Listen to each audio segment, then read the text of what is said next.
Hey, good morning, everybody. This is the Bat Fan here, returning football week one. Oops, that light's in the way. Let me move over. Probably edit that out, but so week one's coming. Preseason's over. We're ready for football. A lot of things to talk about. Obviously, a lot of big moves this off season. A lot of no moves this off season, and a lot of dumb moves this off season. Let me break it down. For the biggest move this off season was Arron Rodgers, of course. He's going to the Jets. He's on the Jets. Um, they looked good with the two drives that he was in against the Giants, but it was preseason, so you don't know how that's going to work out. It's good that they brought it back with him, pieces that he's already knows and he's already played with. You got Lazard, you got Cobb, they're in there. Um, their offensive line is still shaky. People have them like the favorite to go to the Super Bowl. Um, we'll find out week one. Yeah, you could talk all you want. Oh, this and that. Oh, Brady did it. Brady went on a veteran. This is different than Brady because Brady went on a veteran team already that knew how to play football. You know, Aaron Rodgers is going to a very young team that hasn't been battle tested really. Yeah, a lot of them went to big programs in college. A lot of them played on the highest stage in college, but none of them went like has done it big in the pros. They've just been losers. A lot of the Bucks players, when Tom Brady came, they played. They were 9-7 a couple of years, or they played for other winning organizations. Like the Jets are young, and we just got to see how they mesh. It might take them a while to mesh. I'm not looking for the Jets to come out the gate hot. They could, but I don't really know if that's going to be a possibility at this point, early in the season with all like there's going to be mishaps. Receivers are going to run different routes than what Aaron thinks they're going to run, and that's just football. And as they play more together, the better they are going to be together. I think they should have did more. I know Aaron Rodgers is old in the truth, but if they wanted to start the season hot, they should have did what Pittsburgh did and played their starters every preseason game because practice and gameplay is two different animals. You know, the Jets would have to like get that timing, get that like quick like oh I see this coverage like that is something that you pick up in the game, that it's the non-spoken word like no you're gonna kill, like no I'm looking at you, kill that route, you're gonna run this route. And until they play these games together, they're not gonna have that chemistry. So we're gonna see how that works out. Oops, there goes that light again. I should have really thought about this better, but who fucking cares? Oops, I hope that doesn't get monitored. I don't know, who cares. We have also, I have my picks for this week. I have my, who's my guaranteed. I'm only going to give about 4 picks this week. I'm not going to go through all the games. I am going to speak about the games, but I'm not going to say my pick. When I get to my pick'ems, I'll let you guys know. Uh, the AFC East is the most compelling conference in football, so obviously we're going to talk about that a lot this year. I mean, I guess I have to. I'm a Buccaneers fan. I'm not very excited. I don't know Mike Evans. I want him to finish his career as a Buck, obviously, because he's been there through the worst times, been there through the best times, been a great teammate. You see it. I know people, oh, he's a hothead, but he's always doing it like to protect his teammates or anything. You know, Mike Evans is an A+ dude. And if he does get traded, whatever team he goes to, he's going to be willing to do anything with. Like, he's going to be willing to block. He's going to be chippy. He's going to put in the work. So, I can see him, maybe if New England's on a run and the Bucks are tanking, which I hope they don't tank, but if they are tanking, then they get rid of him, get early draft picks from New England, probably get like a second, you know, for him because he is over 30. He'll be over 30, and he's kind of old in the tooth. And And like I said, he'd be perfect fit in like a program like New England because they ask their receivers to do a lot more than run routes, and that would be good for Mac Jones. Having that one receiver that he can, like, whenever he's in trouble, he could just toss it to. And that's the type of receiver Mike Evans is. Yeah, he does still have speed. He has speed, but he can get that 50-50 ball, which New England's been missing for a while.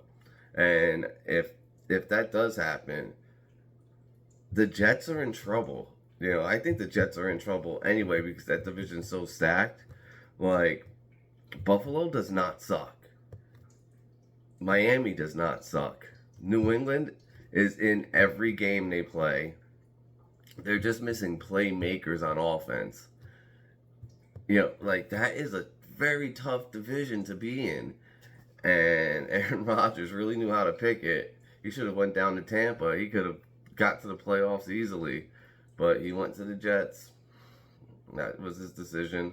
But if he does win the Super Bowl, like, they are going to have, he's going to be immortal forever. Like, forever. He will always be in the talk of greatest of all time because he won the Super Bowl with the Jets in New York. Is that fair? I don't know. Well, that's my little rant. And now I'm going to get to the pick. Not my picks, but I am going to get to my picks, but I'm going to get to the week's games. The first game kicking off, it's the Lions versus the Chiefs. What I want to see in this game is how much have the Lions progressed. I don't think it's going to be a competitive game, but I wouldn't put my money on it because it is a primetime game, and sometimes players exceed what they normally are on primetime games when it's a big game, and especially they're playing the Chiefs, who've had a very short layoff, played the longest NFL season ever. We don't know how they're going to look the first couple of weeks, and Chandler Jones is probably not playing, so that's a big minus on their defense. I would like to see, like, Tony's playing. Let's see if he could get more into the offense than he was last year. Like, get him, like, more like of a Tyreek Hill role. That would be great. Mahomes is going to be Mahomes. Kelsey's going to be Kelsey. Golf, he got the rookie running back. I want to see how he's going to be. They gave up Swift because they were drafting this running back. I would like that. Swift was a good running back. He couldn't stay on the field all the time, but that's running backs in the NFL, especially when you play on turf. Running backs that play on turf are more likely to miss 2 to 3 games a season than running backs that play on grass. So it's going to be an interesting kickoff game. Detroit Lions, they've gone a long way. Jared Goff still thinks the sun rose in the north, so I don't know how smart he is as a quarterback. I know he has all the tools. We'll see how that goes. The Bengals versus the Browns.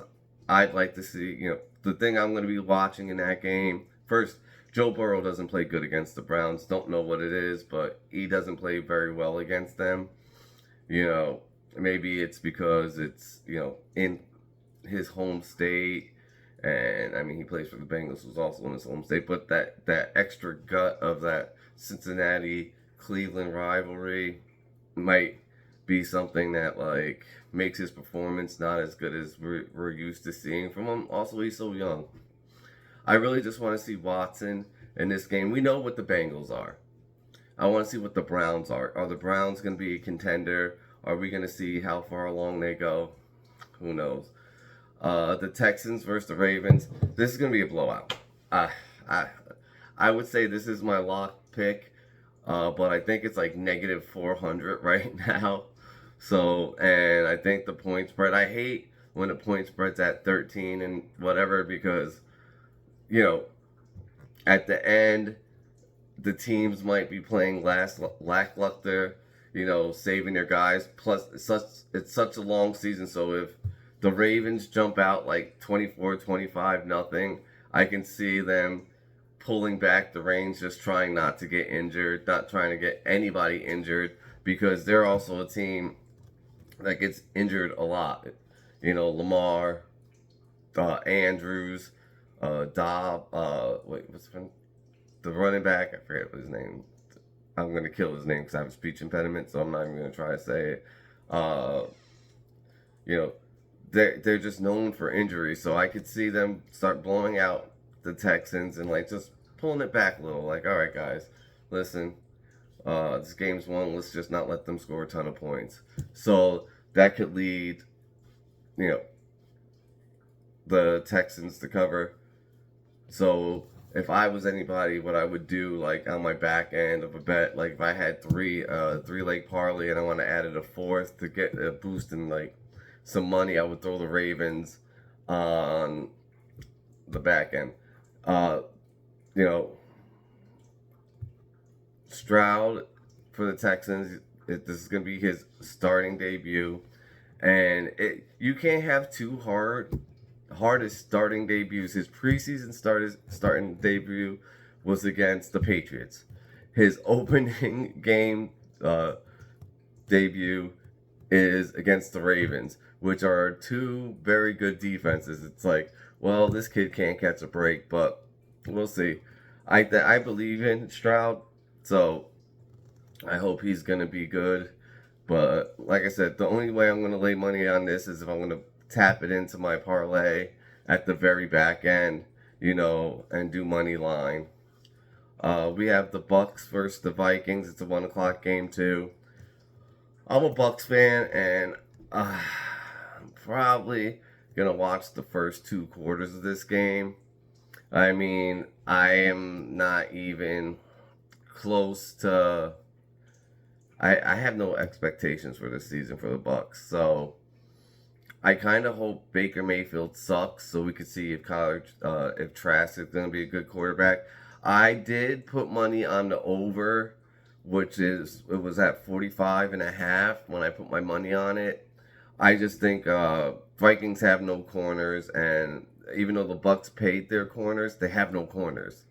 Their corners suck. It's the worst part of their defense, and I don't understand why they paid both these guys way too much money to blow. Davis blows. Dean blows. Get out of town. Like, let's draft some young players. Like, they suck. They were the worst part of our defense for years, and now they're still the worst part of our defense, but now they're rich. Go figure. I don't know. I don't understand the NFL.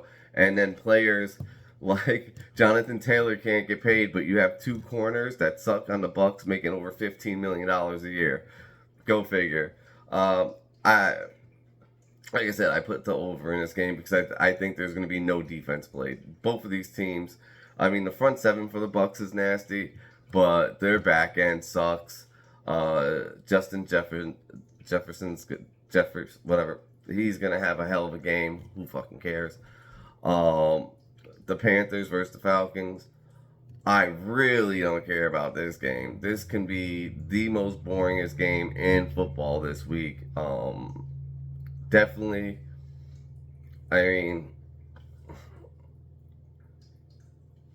the Panthers have a whole new franchise quarterback. It'll be good to see what that young quarterback does. But other than that, I don't care. They're both bad. They were bad last year. They're going to be bad this year. The Cardinals versus the Commanders. This is intriguing because I think the Commanders are a better team than they were last year. And this is my lock pick. I took it at -7. I took the Commanders because their defense is naughty. And who the hell is the Cardinals starting quarterback? I don't know. Dobbs or the guy they picked up from Walmart last week. Who knows? I don't know. So I'm going to definitely go with the Commanders. I'm not going to be really paying attention to this game. Fantasy starts this game. Gibson, it seems like he's going to be the start in running back.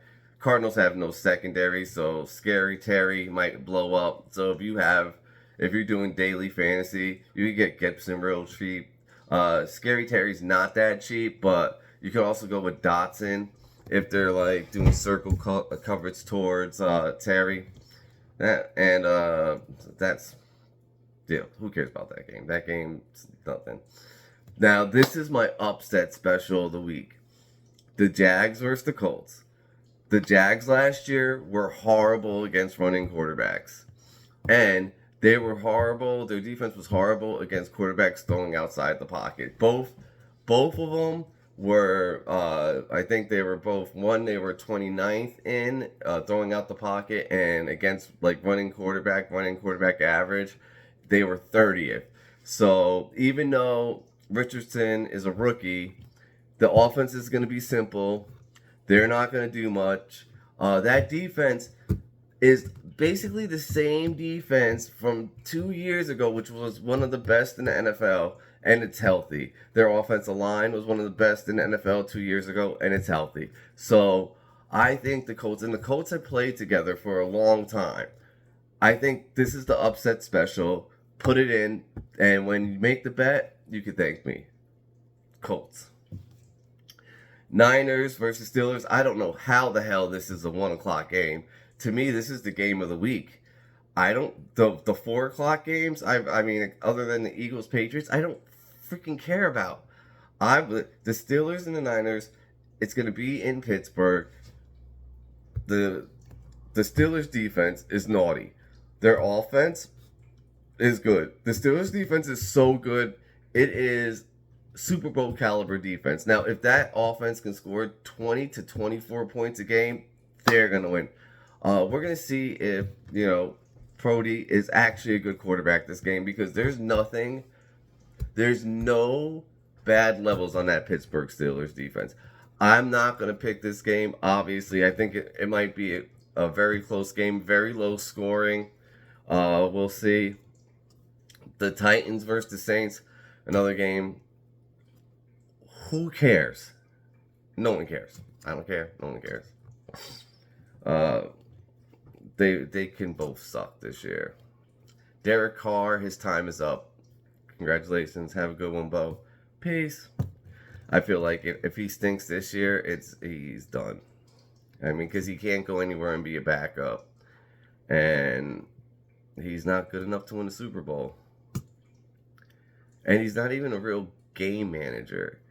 Like, this dude will throw to the same receiver 9 times in a row and get 4 of them intercepted. Fucking Derek Carr. Oops, said fuck again. My bad. Eagles versus the Patriots. I put my lock in the week. The under at the time of the bet was 44.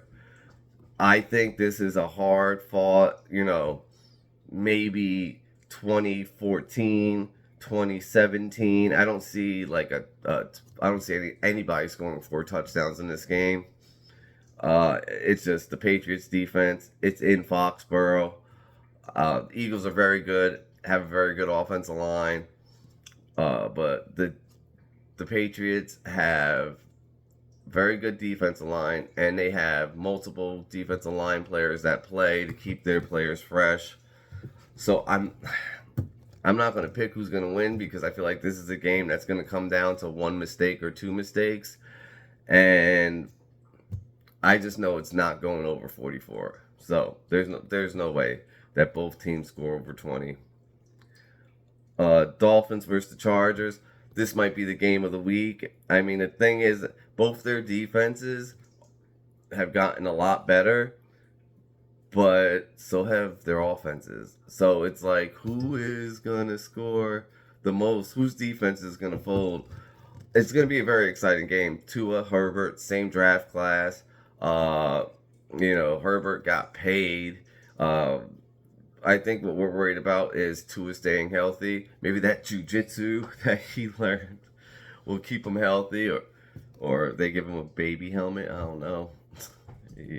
Wrap him up in some freaking bubble wrap before he goes on the field. Maybe that'll keep him healthy and they can win. I mean, the Bears versus the Packers should be a 1 o'clock game. I'm looking forward to see Jordan Love play football. And I want to really see how good Fields is. But to keep my attention, I'm glad I have Red Zone. It could be a stinker. It could be a 7-0 game. Who knows? Fields, I feel like this is a put up or shut up year for him. Put up or change your position year, actually. So I liked Fields in college, man. I liked when he got drafted. I don't know if it's poor coaching, like the organization was poor, but they never really had weapons. Now he has DJ Moore. We'll see. So the Sunday night game is the Cowboys versus the Giants. Who cares? I mean, I know it's a big game because it's, two big markets, but I don't care. I think the Cowboys suck, and I think the Giants are overrated. So I could be wrong. I could be watching this video at the end of the year and be like, holy shit, the Giants are good. But I know for a fact I won't watch this video at the end of the year and be like, oh my God, the Cowboys are good. You know what I'm going to say at the end of the year about the Cowboys? They suck. Because they suck. Next. Bills versus the Jets. That is your Monday night. Of course, it's going to be the Monday night game. The spread is 2.5. It's September 11th in New York. I can't remember if it's in Buffalo or it's in New Jersey. Technically, it's in New Jersey when it's at the Jets' place. Obviously, I'm going to be watching this game. It's, who's not going to watch Arron Rodgers, his first game with the Jets with all those weapons? I think the key to this game is the Bills' pass rush because the Jets' offensive line is so shaky. But the Bills don't have any of their pass rushers. So it's a crazy thing that, like, maybe the Jets lucked out to play the Bills the first game of the season because without, like, blitzing, I don't see them, even with how shaky the Jets' offensive line is, I don't see them getting to Rodgers. And if you blitz against Rodgers, it's like blitzing against Brady. It's like, well, that's going to cost you, Well, that's me going over the games. Next week, hopefully, my co-host will be here with me. We're going to have a section of the show. It's called He Fucking Sucks. And we're going to go over a highly paid player that sucked this week in football. It's going to be funny. I already have a feeling who it's my candidate for He Fucking Sucks next week in football is going to be Derek Carr. If you think it's someone else, please hit that like and put it in the comments. All right, Bat fan, I'm out.